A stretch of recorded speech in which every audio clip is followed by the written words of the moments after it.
In April 2012, a quiet Phoenix suburb woke to sirens and police tape. Inside a middle-class home, Eliza and Garrett Donovan lay dead in their bed, victims of a brutal double homicide. The killer wasn't a stranger but someone they'd welcomed into their lives. A desperate single mother whose obsession turned deadly when the affair she'd been having with Garrett was discovered. This is the story of how one act of kindness led to betrayal, obsession, and murder. Suncrest Heights wasn't the kind of neighborhood where bad things happened. The rows of similar stucco homes with their desert-friendly landscaping and two-car garages represented stability, normalcy, and middle-class comfort. In the spring of 2012, sprinklers hissed across lawns in early mornings, children rode bikes along sidewalks, and neighbors waved to each other as they collected mail. This was a place where people believed they were safe. At 28, Eliza Donovan had already established herself as a rising star at Desert Valley Real Estate. Her desk displayed framed top-seller certificates, and her calendar was perpetually full. With her honey-blonde hair cut in a neat bob and a wardrobe of professional dresses, she projected an image of success and competence. Garrett, 29, worked as an architectural designer at Phoenix Modern Designs. His colleagues described him as methodical and creative, someone who stayed late to perfect drawings and who rarely spoke about his personal life. His hands were always steady, whether sketching building plans or fixing things around the house. The Donovans had been married for 4 years, and their wedding photo, Eliza in a sleek white dress, Garrett looking slightly uncomfortable in his tuxedo, sat prominently on their living room mantel.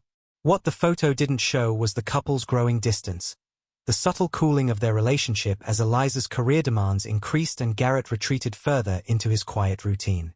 They weren't unhappy, exactly, just slowly drifting into the comfortable parallelism that sometimes replaces passion in young marriages. Into this drifting relationship came Meredith Taylor. Meredith had first met Eliza 3 years earlier when she was hired as an administrative assistant at Desert Valley Real Estate. At 32, Meredith was a study in contrast to Eliza's polished perfection. Her dark hair was often hastily pulled back, her clothes were chosen for practicality rather than style, and her desk was cluttered with reminders, children's drawings, and half-empty coffee cups. Behind her desk sat a photo of her son Leo, a gap-toothed 5-year-old with his mother's deep brown eyes. Life had dealt Meredith a series of blows. Leo's father had vanished before the boy's first birthday, leaving Meredith with debts and a broken lease. She'd moved 4 times in as many years, each apartment smaller than the last as Phoenix rents climbed. She'd taken the job at Desert Valley out of desperation, with no experience but a willingness to work hard. What she lacked in polish, she made up for in determination. Despite their differences, or perhaps because of them, Eliza had taken Meredith under her wing. Eliza seemed fascinated by Meredith, recalled Christine, another agent at the office.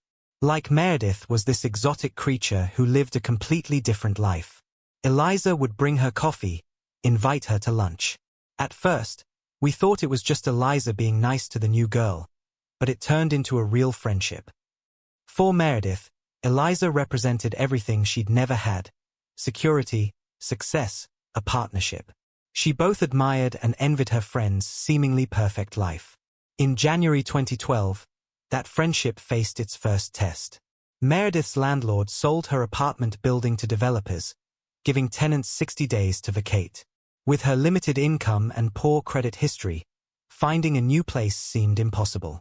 "I don't know what I'm going to do," Meredith confessed during a lunch break, her voice breaking. "The security deposits alone are more than I have saved, and every decent place wants perfect credit.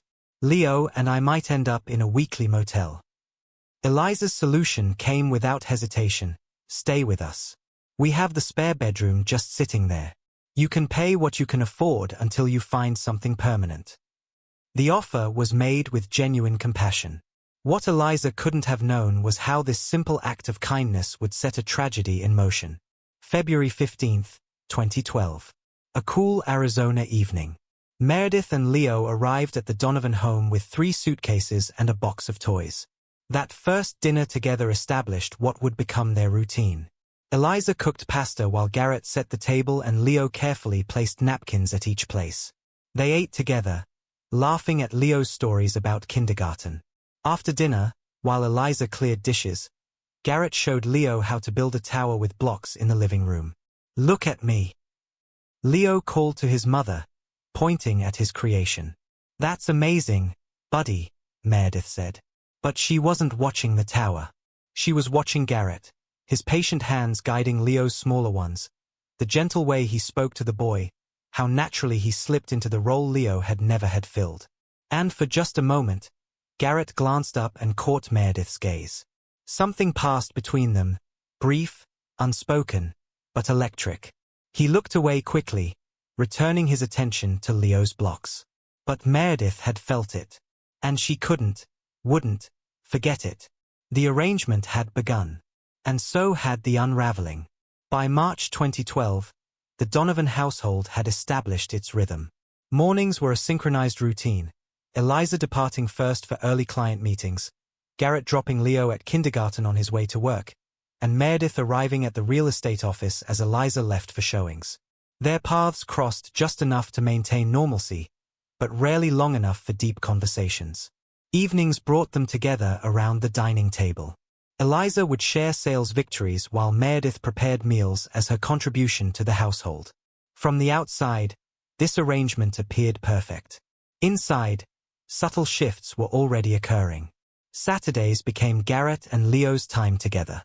What began as casual backyard play evolved into structured activities: baseball practice, model building, bike riding lessons. Eliza, consumed by weekend open houses, missed these moments. Her career was entering a critical phase, and her ambition, once admired by Garrett, had gradually created distance between them. This space between husband and wife did not go unnoticed by Meredith. From the kitchen window, Meredith watched Garrett patiently teach Leo to hold a baseball bat. The boy's face lit up with each successful hit, his excitement bubbling over. These were moments Leo's biological father had denied him, moments Meredith had tried but failed to provide alone. Her gratitude toward Garrett mingled dangerously with feelings she wasn't ready to acknowledge. Soon Meredith joined their weekend activities, first as observer, then photographer, eventually participant. They formed a unit of three, with Eliza's absence so consistent it began to seem natural. Neighborhood barbecues, pancake breakfasts, impromptu ice cream trips, these small moments accumulated, building a sense of family that existed parallel to, rather than including, Eliza. The pivotal moment came in late March during Eliza's 3-day conference in Tucson. After Leo's bedtime, Garrett and Meredith found themselves alone in the kitchen with half a bottle of wine. The house was quiet except for the dishwasher's hum and the wall clock's ticking, domestic sounds emphasizing their solitude. Their conversation began innocently: Leo's school progress, Meredith's apartment search, Garrett's latest project. As midnight approached, the weight of unspoken feelings pressed down on them. The kitchen's warm lighting softened edges, blurred boundaries. Garrett crossed the line first, confessing frustrations about his marriage, Eliza's emotional absence, her career prioritization, how they'd become roommates more than partners. Each confession betrayed his marriage, yet relief was evident in his posture.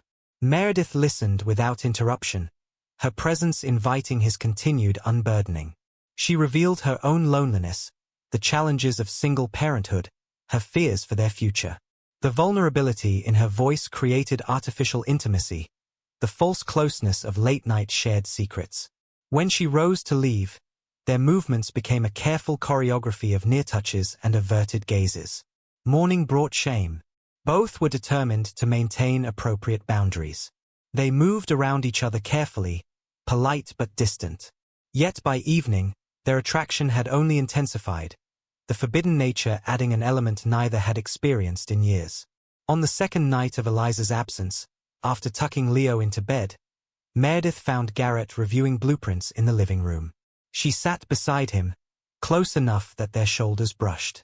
When Garrett turned to her, the decision crystallized in his eyes before either spoke. Their first kiss was hesitant, a momentary boundary test.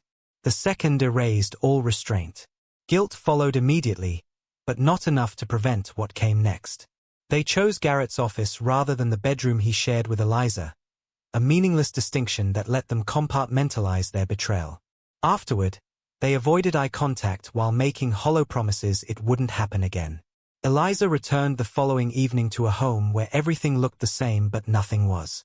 Meredith greeted her with excessive enthusiasm, compensating for guilt with exaggerated warmth. Garrett kissed his wife's cheek but couldn't meet her eyes. If Eliza noticed anything amiss, she gave no indication. The affair should have ended there, a one-time mistake born of loneliness and opportunity. Instead, it intensified. Meredith and Garrett established unspoken patterns, finding moments when risk seemed manageable. When Eliza worked late showings, they claimed the living room. When she attended networking events, they used the guest room. Their betrayal was contained entirely within the walls Eliza and Garrett had purchased together, as if keeping it inside somehow made it less of a violation. They never met in hotels or restaurants, exchanged no incriminating texts, took no photos together. Their caution created an illusion of invisibility. This false security allowed them to continue without confronting the full weight of their actions. By April, boundaries between their secret relationship and public roles blurred. Garrett's hand would briefly touch Meredith's while passing dishes at dinner. During movie nights, they sat on opposite ends of the couch with Leo between them, exchanging glances over the boy's head. The risk of discovery added adrenaline to ordinary moments. For Meredith, the affair transcended physical attraction. In Garrett, she saw stability, protection, fatherhood for Leo, everything previously denied her. Each tender moment he shared with her son reinforced her growing conviction they were meant to be a family. Garrett's motivations were more complex. The excitement had awakened something dormant in him, but beneath passion lay confusion. He hadn't planned to betray Eliza. He still cared for his wife. Yet in Meredith's neediness and Leo's admiration, he found fulfillment his marriage had never provided. By mid-April, their affair had established its own twisted domesticity. During the day, they played assigned roles, devoted husband, grateful friend, both helping Leo navigate childhood. At night, when opportunities arose, they enacted a different reality, one where their connection was primary, where Eliza became the outsider in her own home. Neither acknowledged their situation's fundamental instability. Like inhabitants of a house built on a fault line, they ignored the tremors signaling impending catastrophe. As April progressed, the nature of Meredith's feelings transformed. What began as attraction evolved into dependency, then obsession. Her thoughts increasingly centered on Garrett, not just their stolen moments, but fantasies of permanence. Meredith's behavior shifted subtly at first. She began taking over household tasks that had been Eliza's domain, reorganizing kitchen cabinets for efficiency, rearranging living room furniture to improve flow, replacing Eliza's scented candles with ones she preferred.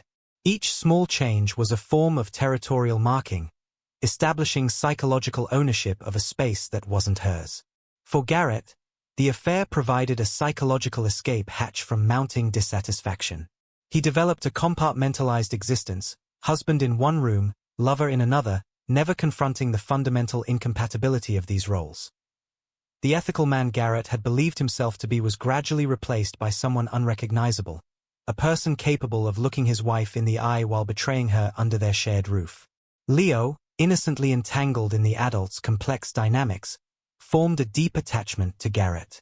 The man's consistent presence and attention filled a void the boy had never known was there. One evening in late April, as Garrett helped him build a model rocket, Leo looked up and called him Dad for the first time. The moment froze all three adults in the room. Eliza, returning from the kitchen with snacks, smiled at what she perceived as a sweet, temporary bonding. Garrett felt a mixture of pride and shame wash over him. For Meredith, the word was validation, proof that her fantasy family already existed beneath the surface. The affair, once carefully concealed in stolen moments, grew increasingly reckless. They began leaving subtle evidence of their connection. A lingering touch at the dinner table, standing too close in the kitchen, inside jokes that excluded Eliza. Digital evidence accumulated.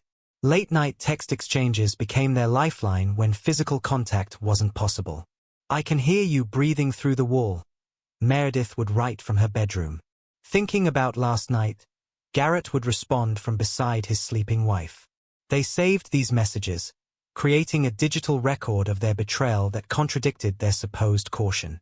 Garrett kept photos of Meredith and Leo on his phone, hidden in a password-protected app but accessible with a few taps. In moments of post-coital vulnerability, Garrett made statements he would later regret. Things with Eliza haven't been right for a long time, he confessed one afternoon as they lay in Meredith's bed. I can't keep living like this forever. By early May, Meredith had constructed an entire mythology around their relationship. Their meeting wasn't coincidence but destiny. Their connection wasn't mere chemistry but cosmic alignment. The obstacles weren't ethical dilemmas but tests of their commitment.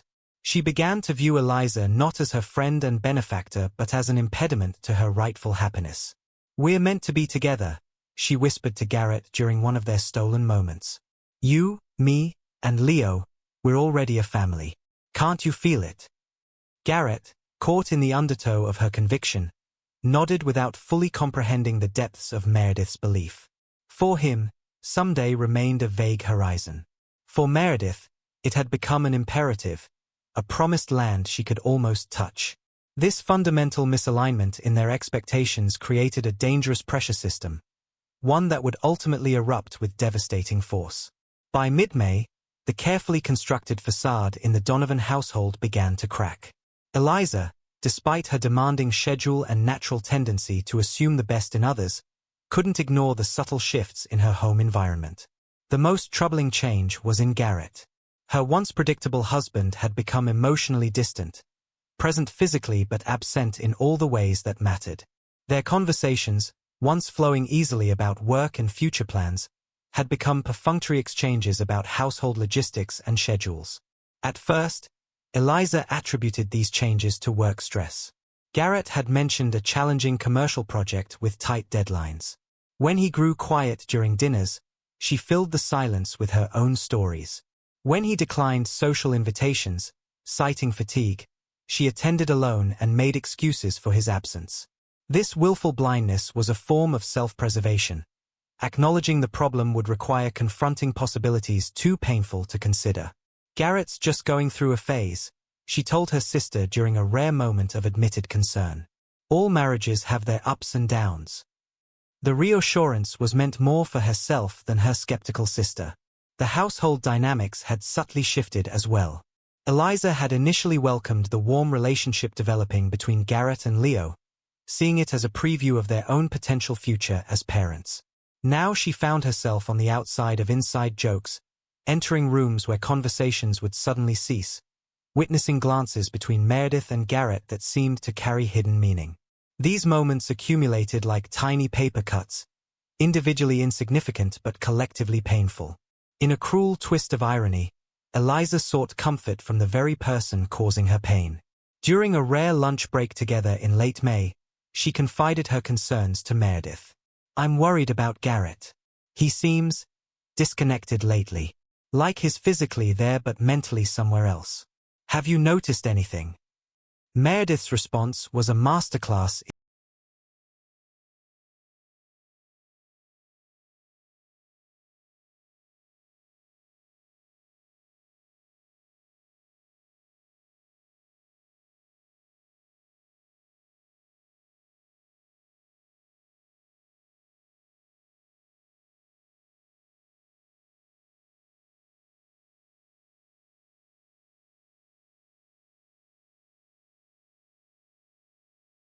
her marriage.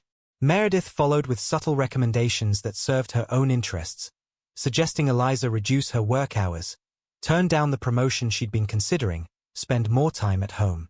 Each piece of advice was designed to increase Eliza's self-doubt while positioning Meredith as the supportive friend. Despite this gaslighting, Eliza's suspicions continued to grow. Small inconsistencies began to register. Garrett's phone, once casually left on countertops or tables, was now perpetually in his pocket. He had started taking calls in another room, his voice too low to overhear. The shower would run unusually long when he claimed to be getting ready for work. The furniture in the living room would be slightly rearranged when she returned home, cushions out of place as if hastily straightened. One evening, while Garrett was in the garage, his phone chimed with a text notification. The message preview showed only "miss you when" before cutting off. When Eliza mentioned it casually, Garrett claimed it was from a coworker about a missed meeting. His explanation came too quickly, too rehearsed. That night, Eliza lay awake beside her sleeping husband, cycling through possibilities she had been avoiding for weeks. Her real estate training had taught her to trust evidence over emotion. She needed facts, not suspicions. After days of internal debate, Eliza contacted Dominic Reeves, a private investigator recommended by a divorce attorney friend. She felt simultaneously ashamed of her distrust and determined to know the truth. "I need to know if my husband is having an affair," she told Reeves during their discreet meeting at a coffee shop far from her office. "I have nothing concrete, just intuition." Reeves, a former police detective with 20 years' experience, took detailed notes about Garrett's routine, his behaviors, and Eliza's suspicions. He promised a thorough investigation, focusing on Garrett's movements outside the home, lunch breaks, after-work activities, weekend errands. What neither of them realized was the fundamental flaw in this approach. The affair wasn't happening in restaurant corners or hotel rooms, but within the walls of Eliza's own home. For 2 weeks, Reeves followed Garrett. His reports were frustratingly uneventful. Garrett went from home to work and back, occasionally stopping for groceries or hardware store runs. He didn't meet anyone suspicious, make unexplained detours, or visit locations that raised red flags. His lunch breaks were spent at his desk or with male colleagues. His phone records, which Reeves legally obtained, showed no suspicious patterns in calls or texts. Garrett and Meredith were careful to communicate only when in the same house. "I found nothing that indicates infidelity," Reeves finally reported to Eliza in early June. "His routine is consistent with his claims about work and errands." The investigators' findings should have provided relief. Instead, they deepened Eliza's unease. The disconnect between what she sensed and what could be proven left her questioning her own judgment. Was she imagining problems? Projecting fears? Creating issues where none existed? The gaslighting from both Garrett and Meredith had achieved its insidious goal. Eliza now doubted her own perceptions. "Maybe I'm just being paranoid," she told herself, forcing a smile as she entered her home that evening. The same home where, just hours earlier, her husband and best friend had betrayed her in her own bed. June 11th began like any other Monday in the Donovan household. Breakfast was its usual choreographed routine, Eliza checking email between bites of toast, Garrett reviewing blueprints, Leo chattering about an upcoming field trip while Meredith packed his lunch. The undercurrents of tension had become so normal they were almost unnoticeable, like background noise one learns to filter out. That evening, Eliza returned home earlier than expected. A client had cancelled their final appointment, giving her a rare opportunity to prepare dinner for the family. As she entered the kitchen, she heard the shower running upstairs. Garrett's jacket hung over a chair, his keys and phone on the counter. The house was otherwise quiet. Meredith had taken Leo to his weekly swimming lesson. The phone chimed with an incoming message. Later, Eliza would reflect on this moment. How different life might have been if she had ignored that sound, if she had respected her husband's privacy despite her suspicions. But months of uncertainty had worn down her principles. She picked up the phone, expecting to find it locked. To her surprise, it opened immediately. Garrett had forgotten to engage the security feature in his haste to shower. What she found confirmed her worst fears. A text conversation with Meredith filled the screen, stretching back weeks. The messages were explicit, intimate, unmistakable in their meaning. Photos had been exchanged. Plans made for their next encounter. Declarations of feelings that went far beyond physical attraction. Most devastating were the references to their future together. Vague but unmistakable allusions to a life after Eliza was no longer an issue. When Garrett entered the kitchen 15 minutes later, hair still damp from his shower, he found Eliza sitting motionless, his phone now placed deliberately in the center of the counter. One look at her face told him everything. His reflexive reach for the phone confirmed his guilt. "How long?" Eliza asked, her voice unnaturally calm. Garrett's stammered response about it being complicated and not what it looks like dissolved under her steady gaze. His shoulders sagged as the facade crumbled.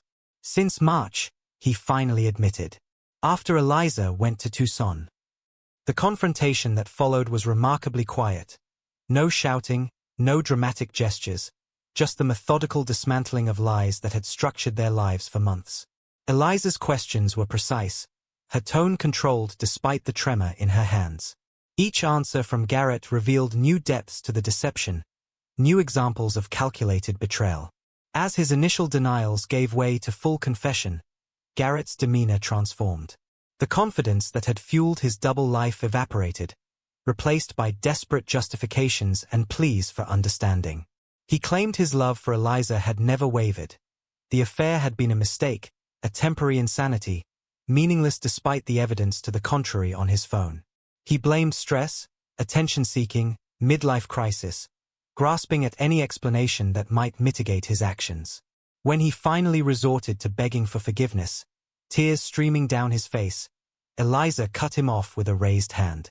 "I want her gone tonight," she said, each word precisely enunciated. "You get one chance, Garrett. One. If you ever contact her again, if you so much as look in her direction, I will take everything in the divorce." Her terms were non-negotiable. Meredith would leave immediately, all contact would cease, they would begin counseling, and Garrett would transfer to his firm's Flagstaff office for 6 months to create distance. Garrett, faced with the consequences of his actions and the imminent collapse of his comfortable life, agreed to everything. When Meredith returned with Leo an hour later, Eliza was waiting. She directed Leo to his room to watch television, then confronted her friend in the living room where Garrett stood silently by the fireplace. Meredith's reaction progressed from denial to anger to desperate appeals to Garrett. His averted gaze and silence delivered the final blow. He had chosen his marriage. The fantasy she had constructed collapsed around her.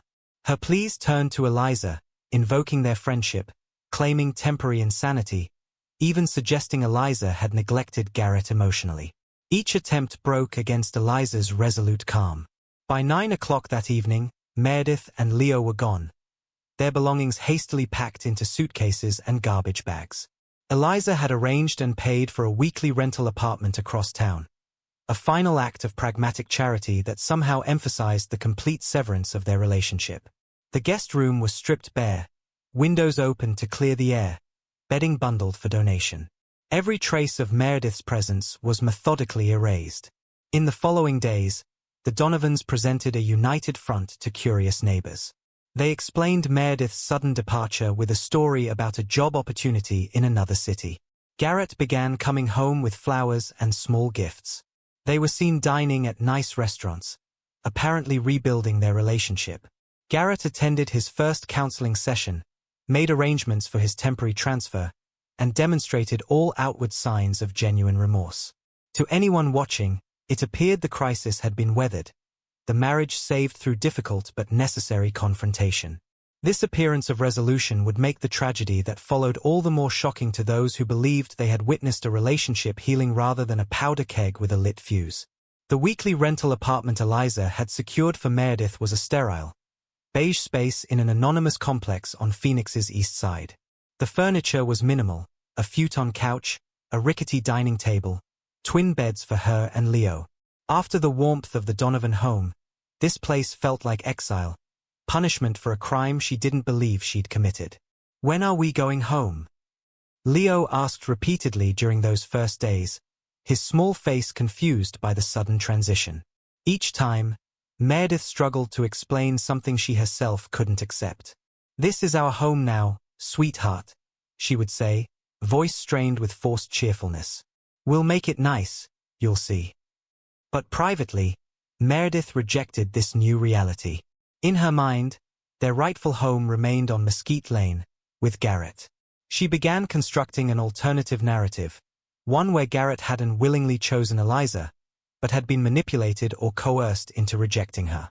This version protected her from confronting the unbearable truth, that she had been a temporary diversion, not the soulmate she believed herself to be. By the end of June, this narrative had solidified into conviction. Garrett had been forced to reject her. Eliza had threatened him, perhaps with financial ruin or public humiliation. He was sacrificing himself to protect Meredith and Leo. He would contact her when it was safe. These beliefs, entirely divorced from reality, provided the only framework in which Meredith could function without collapsing under the weight of rejection. Her obsession manifested in increasingly concerning behaviors. She began driving past the Donovan home, first occasionally, then daily. Morning drives to drop Leo at daycare included detours down Mesquite Lane. Evening commutes featured slow passes by their driveway. She would park at the community park with a view of their backyard, watching through binoculars as they moved through their kitchen, imagining herself in that space. July brought a heat wave that matched Meredith's intensifying fixation. She created fake social media profiles to monitor Eliza's accounts, studying photos for signs of Garrett's unhappiness. She memorized their routines, when they left for work, which evenings Eliza attended real estate functions, which mornings Garrett went jogging. She knew when they received mail, when their garbage was collected, which neighbors were most observant. Garrett looks miserable in these pictures, she told her reflection in the bathroom mirror. He's sending me signals. He wants to be rescued. Leo, caught in the undertow of his mother's deteriorating mental state, began having nightmares. His behavior at daycare grew erratic, alternating between withdrawal and aggression.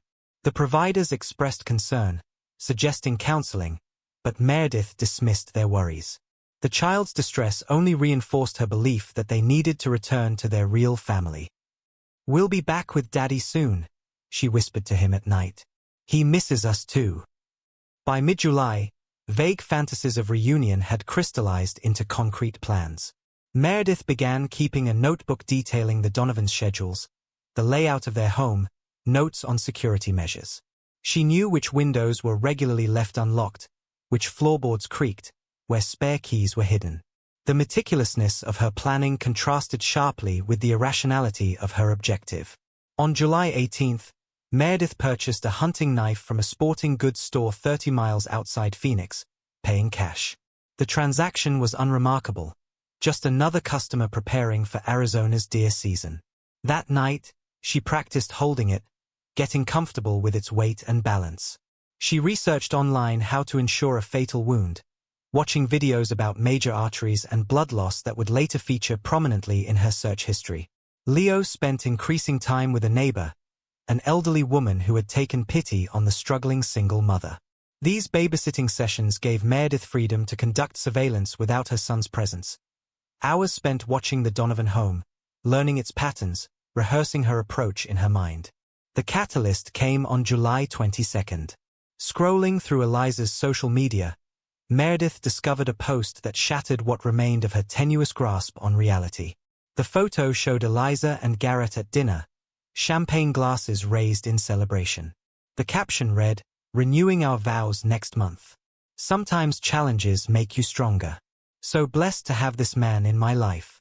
#second chances #forever love." The image of Garrett, smiling, seemingly happy, publicly recommitting to Eliza, contradicted everything Meredith had convinced herself was true. This wasn't a man being coerced. This was a man choosing another woman, erasing Meredith from his story entirely. The cognitive dissonance was too great to incorporate into her delusion. Something in her mind fractured completely. For 24 hours, Meredith didn't sleep. She paced the small apartment, muttering to herself, alternating between rage and despair. By morning, a terrible clarity had replaced the chaos. If Garrett was truly choosing Eliza, then Eliza was the obstacle to her happiness. Remove the obstacle, remove the problem. The solution seemed suddenly, horrifyingly simple. On July 24th, Meredith arranged for Leo to stay overnight with the elderly neighbor, claiming a job interview in Tucson the next morning. She packed his favorite toys and extra clothes, hugging him with unusual intensity before leaving. The neighbor would later recall how Meredith had seemed almost peaceful, like someone who'd made a difficult decision and was at peace with it. That evening, she dressed in dark clothing, placed the knife in her purse, and drove to Suncrest Heights. The Donovans' schedule indicated this was Eliza's book club night. She wouldn't return until after 10. Garrett would be home alone. It was the perfect opportunity for what Meredith now saw as an inevitable confrontation, one that would finally remove the barrier between her and the life she deserved. As she parked 3 blocks away and began walking toward Mesquite Lane, her movements were calm, deliberate. The weight of the knife in her purse felt like destiny. In her fractured mind, she wasn't planning a crime but correcting an injustice. By morning, she believed, she would have reclaimed her rightful place, whatever the cost. The evening of July 24, 2012 was unremarkable in Suncrest Heights. Sprinklers hissed against parched lawns as the day's heat slowly dissipated. Neighbors walked dogs or chatted on front porches, enjoying the relative coolness of early evening. Nothing suggested this ordinary Tuesday would end in bloodshed. At 9:47 p.m., Meredith Taylor approached the Donovan home from the rear alley. Her dark clothing blended with the shadows as she moved with practiced familiarity toward the back door. The spare key, the one she had purposely forgotten to return, slid silently into the lock. She had expected to find Garrett alone, knowing that Tuesday was Eliza's book club night. What Meredith didn't know was that Eliza had skipped her book club that evening, complaining of a headache. Both Donovans were home, preparing for bed in their upstairs master suite. The house was dimly lit, only the stairway light and bedroom lamp providing illumination. Meredith moved through the kitchen she once knew intimately, her hand clutching the knife in her purse. The stairs creaked slightly under her weight, a sound that alerted Garrett, who called out thinking his wife had come back downstairs. "Eliza, did you forget something?" The silence that followed his question was brief but heavy. Meredith appeared in the bedroom doorway, startling both Donovans. Eliza, already in bed reading, sat up abruptly. Garrett, emerging from the bathroom in pajama pants, froze mid-step. "Meredith? What are you? How did you get in here?" His voice betrayed confusion rather than fear. What followed was reconstructed later through forensic evidence and Meredith's eventual confession. She had lunged at Eliza first, seeing her as the primary obstacle. The knife found its target with shocking efficiency, a deep slash across the throat that medical examiners would later determine was delivered with significant force and determination. Garrett, reacting instinctively to protect his wife, was stabbed multiple times in the chest and abdomen as he attempted to disarm Meredith. The attack was over in minutes. Meredith stood in the bedroom she had once coveted, now splattered with blood. The bodies of Eliza and Garrett Donovan crumpled on the floor and bed. Neighbors later reported hearing nothing, no screams, no sounds of struggle, only the distant barking of dogs and the normal ambient noise of a summer evening. Meredith left as she had arrived, through the back door, locking it behind her with bizarre attention to detail. She drove away from Suncrest Heights for the last time, the knife wrapped in a towel on the passenger seat floor. The bodies weren't discovered until the following morning. Jennifer Morris, Eliza's sister, arrived at 9:30 a.m. for their planned breakfast and shopping day. Finding the front door locked but both cars in the driveway, she used her own emergency key. Her screams brought neighbors running. 3 separate 911 calls were logged within minutes. Phoenix Police Department responded with multiple units. The scene was immediately classified as a double homicide. Detective Camila Ortega, a 15-year veteran of the Violent Crimes Bureau, arrived within the hour to take lead on the investigation. Initial assessment suggested targeted violence rather than robbery or random attack, Ortega later testified. Neighborhood canvassing provided crucial timeline information. 3 separate witnesses reported seeing a car matching Meredith's Toyota parked several blocks away during the estimated time of the murders. While the forensic team processed the scene, detectives began constructing victim profiles. They discovered deleted text messages on Garrett's phone, communications with Meredith that painted a clear picture of their affair and its abrupt termination. The breakthrough came when Dominic Reeves contacted Detective Ortega. The private investigator shared his complete file on the case. She knew something was wrong, Reeves told investigators. She just couldn't prove it. I failed her by not considering that the affair might be happening inside her own home. By noon, an APB was issued for Meredith Taylor. Her apartment was found empty, with evidence of hasty packing. Leo was missing from his daycare. The elderly neighbor reported that Meredith was supposed to pick him up that morning but never arrived. Credit card tracking showed Meredith had purchased gas in Flagstaff, heading east on Interstate 40. The manhunt expanded across state lines. New Mexico State Police, Arizona Highway Patrol, and FBI agents coordinated efforts to locate Meredith's vehicle. Digital billboards along major highways displayed her photo and license plate number. Her face led evening newscasts across the Southwest. 36 hours after the murders, a motel clerk in Gallup, New Mexico recognized Meredith from news coverage. She had checked in under her own name, a common error among fugitives without criminal experience, with a child matching Leo's description. The arrest was anticlimactic. Meredith surrendered without resistance when officers knocked on her door at dawn. Leo was found unharmed, though confused and frightened. Child Protective Services took immediate custody while authorities determined appropriate placement. As she was transported back to Arizona, evidence technicians processed her vehicle, finding the murder weapon still wrapped in a blooded towel beneath the passenger seat. The case against Meredith Taylor was building into what prosecutors would later call one of the most straightforward homicide prosecutions in department history. The Donovan murders dominated Arizona headlines for months. News vans lined Mesquite Lane for weeks, transforming the quiet neighborhood into a media circus. National programs produced specials with lurid titles like The House Guest Who Killed and Deadly Obsession. The middle-class tragedy resonated because of its ordinariness. These weren't celebrities or criminals, but people whose lives had been recognizable to millions.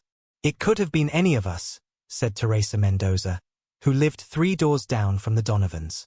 "We've all had friends stay with us, helped people through tough times. That's what makes it so terrifying. The monsters weren't strangers, they were in their home by invitation." Meredith Taylor's trial began in February 2013. Maricopa County Courthouse overflowed with spectators and reporters each day. The prosecution, led by veteran District Attorney Marcus Collins, presented a methodical case built on overwhelming physical evidence and digital records. Security camera footage showed Meredith purchasing the murder weapon. GPS data from her phone tracked her movements to and from the crime scene. Blood evidence and fingerprints placed her definitively in the Donovan bedroom. Most damning was the evidence of premeditation, her notebook detailing the Donovan's schedules, her internet searches about fatal stab wounds, witness testimony about her surveillance activities. The prosecution painted a picture of calculated obsession that culminated in cold-blooded murder. This was not a crime of passion, Collins told the jury during opening statements. This was a methodical elimination of perceived obstacles by a woman who believed she was entitled to another woman's husband, another woman's home, another woman's life. The defense strategy centered on mental health. Psychiatrists testified that Meredith suffered from erotomania, a delusional disorder causing her to believe Garrett was in love with her despite evidence to the contrary. They argued she had experienced a psychotic break triggered by the rejection and humiliation of discovery, rendering her temporarily insane during the killings. This argument collapsed under cross-examination. Prosecution experts pointed to Meredith's careful planning, her efforts to avoid detection, and her coherent behavior before and after the murders as evidence of rational thought processes incompatible with legal insanity. Her meticulous preparations, arranging childcare, selecting a weapon, using a hidden key, attacking at night, demonstrated awareness of wrongdoing and capacity to conform to legal requirements. The most powerful testimony came during victim impact statements. Eliza's parents and sister described the void left by her death. Holiday traditions now hollow, achievements that couldn't be shared, milestones forever marked by absence. Garrett's brother spoke directly to Meredith, his voice steady despite his grief. "You didn't just take their lives," he said. "You orphaned a child who trusted you. You destroyed 2 families. You shattered a community.